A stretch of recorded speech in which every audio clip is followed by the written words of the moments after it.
Welcome to the LEC post-game lobby. 2 days remain in the regular season. We find 3 teams locked in the group stage, G2 Esports and Fnatic, just as they were at the start of the day. But now Team Heretic's going to be the 3rd team to join alongside them. One additional update, Mad Lions are still, of course, locked for a tiebreaker at the very minimum, even if they are not locked for group stage as of this moment. Before we get into tomorrow, there are 2 key games that I want to highlight. First matchup, Astralis versus XL. First game of the day. A win for Astralis against XL will lock them into the group stage. Now, weirdly, if an XL managed to win, they're not 100%. They are 100% locked. They're 100% locked? Confirm? Confirm. So that's good for them. Interestingly, if they win, you can notice that XL are very close to getting a tiebreaker, but not quite all the way there. So XL obviously still looking for that win overall. Astralis as well have an incredible head-to-head right now, so they're very well poised to get groups, even if things maybe go awry in this matchup. Of course, when we look back in at locking percentage, the other big game of the day is this 4th game. We can ignore all the results going on here. We need to talk about BDS versus Vitality. Vitality holding on to a last sliver of hope. Notice them, that even with the win, they're still at 20% of the scenarios where they might be able to make it. Fun fact though, Vitality, even if they're knocked out, have a chance through the slimmest of scenarios still to make season finals. Crazy twist of fate. The only team down there alongside of them in low win percentage chances is SK Gaming. But SK Gaming, if they get 10th, are completely and totally eliminated. It's a huge, huge risk situation to be in for SK. So obviously want to check them out in the final game of the day, SK versus Mad Lions. That's going to do it here. But remember, that first game of the day, huge for locking in yet another team. We'll find out at the end of the day if Mad Lions can secure their place and not just a tiebreaker. It's a curious situation we find ourselves in, Yamato, because everything feels like it's getting locked in pretty quickly. But despite today's games, I don't feel any more confident in like who's really a top 8 team. It was loose today. Those first few games, all over the place, a little bit chaotic. How are you feeling about the top 8? Do you have a clear vision in your mind of who's gonna be there? It's like, it's not strictly gameplay based. It's also like just position they find themselves in terms of how the games that they have, and also just the games that they've had so far. It's like, to me, coming into this weekend, I thought that SK and Vitality are going to be the ones to not make it out. SK with their tough schedule, and Vitality with the whole drama surrounding the team in terms of how they made changes and so forth. It's just, in terms of how everything is structured, I think that the top 8, in regards to some of the teams that are underperforming, they managed to kind of limp their way in. I think they should be so happy that there's actually like a break week. Like that break week is going to do so much for these teams, because they get to reinvent themselves on a patch.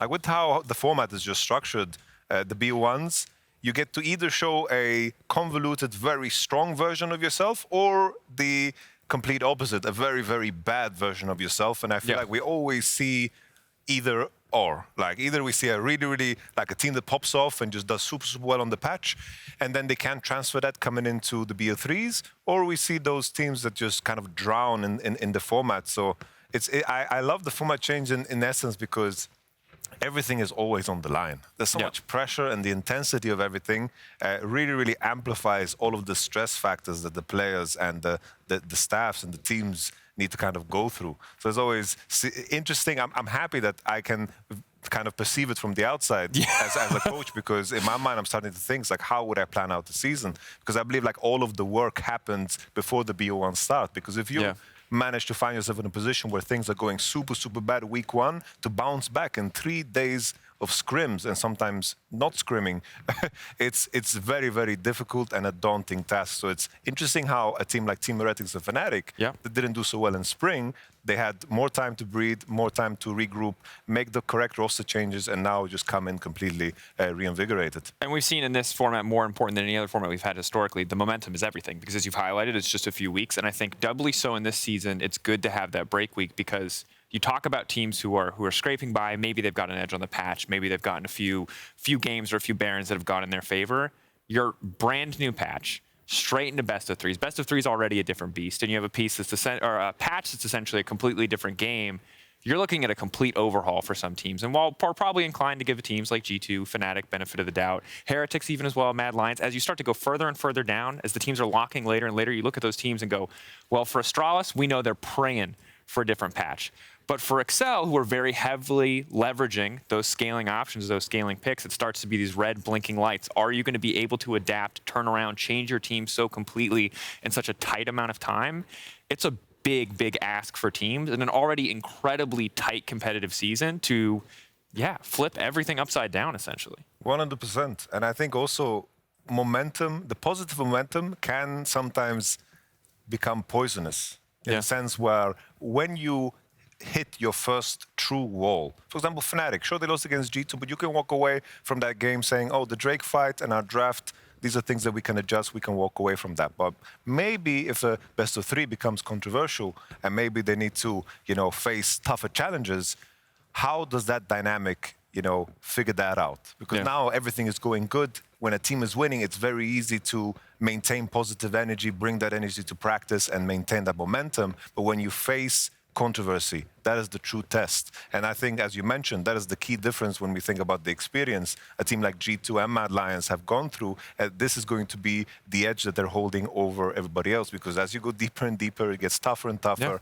And the draft and the meta read and the skill and the intuition to really, really figure out things on the spot when you're deep into a series, that is something that always gets tested, as we saw, like Mad Lions in the run. Well, and I think the fortunate thing for G2 and Mad as well is they're already locked because they've won a split. Not only do they have the experience, but they have the guarantee that they're going no matter what. Now, seeding, it's important to note, is still very important. If you are 5th or 6th, you are 1 life away in the season finals from being knocked out. If you can finish top 4, you have the luxury, and again, this is for season, not for this split. You have the luxury of losing a best of 5. You have that comfort zone. So both teams do still want to fight for seeding. There are still stakes on the line, but overall, so much is going for these guys. It gives them the freedom to fail once or twice. They've also been through so much going to MSI, as you highlighted. I am worried for Fnatic, despite how good they look, despite the Band of Brothers energy that they are bringing out, because we've seen how quickly a couple back-to-back losses can tear a team apart. And while we talked to Trimby on Euphoria this week, he seems happy, he seems over the moon, everything seems together. I mean, you can see how quickly things flip around. Even just looking at a team like SK Gaming, who at the start of the year, unmatched performance in terms of what they had achieved previously. All it can take is a single split or a couple of weeks for that to flip on its head. It's very volatile in the league right now. 100%. And just what you mentioned in terms of the top 2 teams being locked, there's going to be like a clear difference in mentality in terms of what you want to achieve. And we have Vetheo coming in. Hop on in, man. You just run in. Come on in. Holy, finally we have some good LeBlanc in Europe. Yeah. I was worried for some time. People are banning LeBlanc and then not playing it, not picking it. Welcome, Vetheo. Welcome, brother. Thank you. Fresh from your appearance on the French broadcast. Shout out to the French broadcast for bringing him over to us so quickly. Incredible game, incredible performance. I'm sure you've talked about it enough today already, but we heard so much about Static Shiv. We heard it was the meta definer. We see it so infrequently, but you're reminding us why it's so damn good. How are you feeling today after a win like this, locking like this at the start of a very difficult week? I mean, to be honest, like coming into this week, I was like really hype. Most than like, I don't really care about who you play, and I'm just like more hype if I play against best team, because I think we like learned a lot and improved a lot, and I really want to see like where we stand before best of 3. I think it's really important to see like where we're at and like what we still need to do and improve to beat those teams. And I think it's like one step today, but I think like the 2 biggest steps are like tomorrow and after tomorrow. But yeah, I think about like my champ, I think it's just broken. And this game, I just felt like, I don't know, it was so easy. Like I had nothing to do. Like I'm just like, I don't know. I'm not thinking. I'm like just playing, and then it's so easy because it feels so free to play. Yeah, I'd say it mostly looked like you were thinking right up until that mid lane play where you like dove tower, left, went back, almost got your cat killed. I was like, this man clearly just knows that he's won the game, does not care anymore. Okay, there, I say like, okay, guys, like game is won. We can do whatever we want, and then I want to dive them, and then my Yumi like just screams, but I'm like dying from tower, and like I don't even see him. So he's like completely dying from tower. I'm like killing him, and then like but he survived, so he's not that mad against me. Yeah, look, you didn't ruin the KDA any worse for the Yuumi in that game. Kept your KDA alive pretty well, so it worked out over well. We've been talking a lot about standings and kind of the pressure. I think one of the big questions on our mind, I know you're new to this team, and I'm happy to see you back. But what are you guys thinking about when it comes to adapting to best of threes? You're locked now. It's right around the corner. Team Heretics in winter didn't do super well. In spring, they didn't make it. Like, what are you guys talking about behind the scenes to make sure you can come out swinging in a brand new patch in best of threes instead of best of ones? What are you guys working on? I mean, I think it's mostly like, I mean, we don't really think about best of one, best of three. I think we're just thinking about like getting better as a team and improving, because I think like we play together for like 1 month and a half. So like obviously there's so much stuff that we have to learn compared to teams that play with each other for like 8 months. So we just need to get to their level. But I think like, yeah, we don't really think about that. The meta is just, we will have time to think about this, I think, and the meta won't have like big change. I think like static is nerf obviously, but like the mid champs that are meta are like kind of still the same if you like revert the static champs. And I think it's just, if we get good, like it's really easy, but if we play good and improve, then like best of one or best of three, it won't really matter, I think. I really wanted to ask you, because it's been like a discussion point for many people. Like in Europe specifically, we see the Annie and the Nico, and also up until today, I think Humanoid had like a good LeBlanc game. I think today Caps had a good game and you had a good game. But overall, we haven't seen people play the LeBlanc, and if they do, they kind of don't really leverage the static shift. They don't push side. They like group and TP on the Drake fight 12 minutes in with a static shift instead of like making sure that you pressure side. What's your take in terms of how different the meta is seemingly in Europe in comparison to, for example, the LPL, the LCK with the Prio on Annie and Nico? Yeah, I mean, I think these teams Prio highly, like Annie, Nico. I think Annie is like probably the best early game, and is kind of the only champs that can match Nico in lane. Like you can like really be 50-50 against Nico in lane, and obviously Nico is like the strongest lane champ. Like playing Ari into Nico is really hard, for example. So they just like highly prior these champs. I think in Europe we really like LeBlanc, really like tactic, because the games are maybe like a bit more slow. So like you have time to scale, and then when we scale, it's just so easy, obviously. And if you understand a bit like how to play side, and like if your team is fine, especially like these games are like 0 engage, so it's so easy for me to play because my team can never die and then I can never die, so it's just so easy to play side, I think. And yeah, it just depends on the meta, but I think it's mostly like how the team plays. I think in the world everyone knows like what champ is strong. Yep. And I think too it's on like jungle prio, because like Annie Nico is like really good with AD jungle, when in Europe maybe people play more like Sejuani, Maokai, stuff like this. So it's like pairing with jungle, it's important too. Okay. Do you think this is it LEC and EU playing to our strengths, or do you think this is like a weakness in our game? Like should we be sweating a little bit if we look very far ahead to international competition that we're not prioritizing the same thing? Because we've gone through a lot of different phases historically where it's been like we've blindly copied the LCK. That wasn't great. But now are we on the opposite side where like maybe we should be looking more as to why Annie is failing so much domestically, why Nico is failing so much? I know there's a stylistic difference, but are there holes that need to be patched up, do you think, in European League of Legends? I mean, I think I think there's issue in LEC and like EU League of Legends, but I don't think it comes from like champs. I think it's just like play style and stuff, and like how good they draft. Like when they draft, for example, I don't know, like first pick Nico, they have a clear plan with it. Like what they want to do, they want to be really proactive, maybe late invade with Nico, try to put jungler really ahead, where like when I see like, for example, ASK, they draft like Nico Poppy, and then like, what's the point, right? You have like supportive mid laner, supportive jungle, and then like you just get outscale. And I think it's just like understanding like why they draft like this, and what is the goal behind like the champs they play. I think is the most important, but I don't think like it's. I think the best teams in Europe does this, so it's not like it doesn't really matter.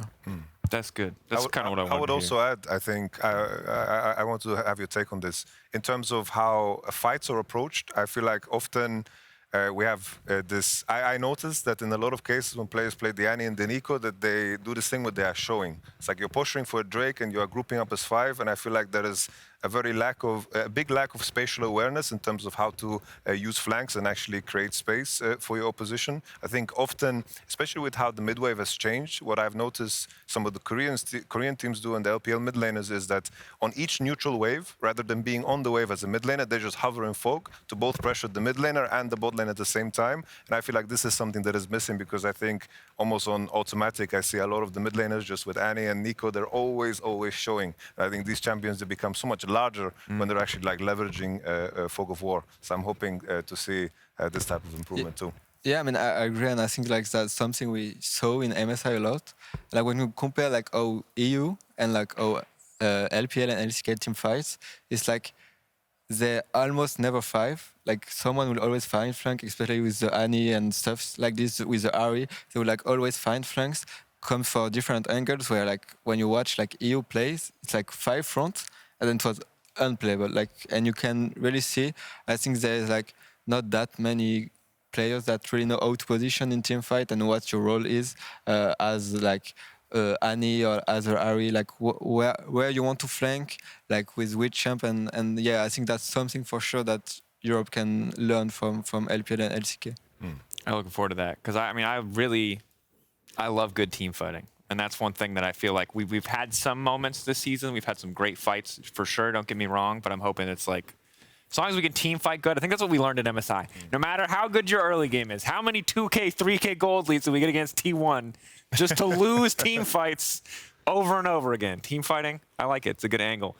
Shifting our attention to tomorrow, the schedule, as mentioned earlier, Game 1, high stakes. Game 4, high stakes. But match of the week where I want to turn my attention, you guys versus Fnatic.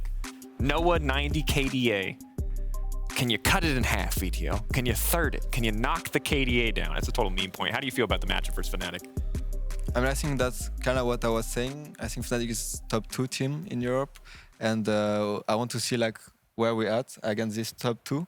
And I think we can beat them for sure. I think they're really good. I think they have like great players that are in good shape. So I'm really happy for them. And yeah, I just want to see. And like, I think having 90 KDA can be good, but at the same time, like maybe you have on your back, on your mind, and maybe you won't go for the play because you're scared of dying, and then like you will. No, it's like it can be good, but at the same time it might not be good. So I mean, I'm really looking forward, and I'm just excited to play like these last 2 games. Like we don't have that many pressure because we're in already, and I just want to see like how good we are, kinda. And yeah, I'm just excited.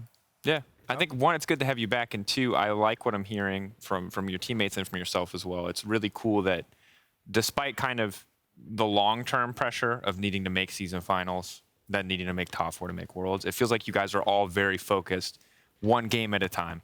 You know, even when Trouble's talking to Yankos, it's about tomorrow, it's about the day after that, and I think that that's kind of, that's always where I want to hear players' heads are at. I don't know about you. I think it's also very visible. I feel like you guys have, especially with today's game, I feel like today was the best game that you guys have played so far.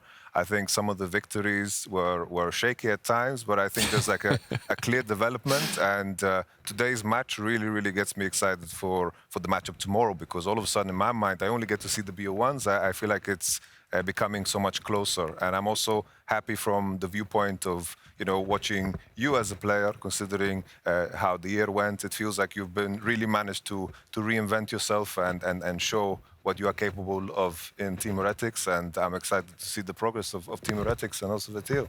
Yeah.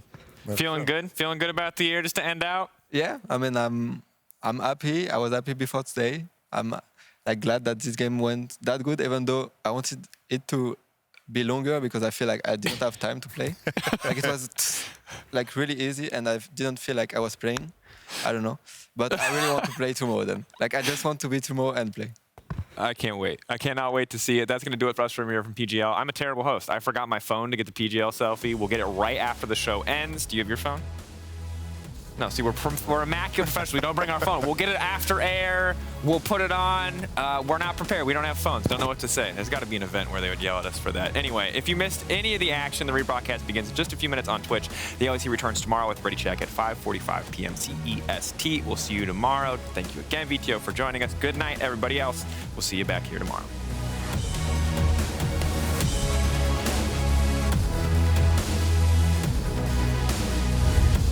Engage is good. Herova's trying to get involved. Here he comes. The pop blossom down. Everybody's low with the first kill. Second kill for SK. You can kill. Drakos is going in. Nico push. Yeah.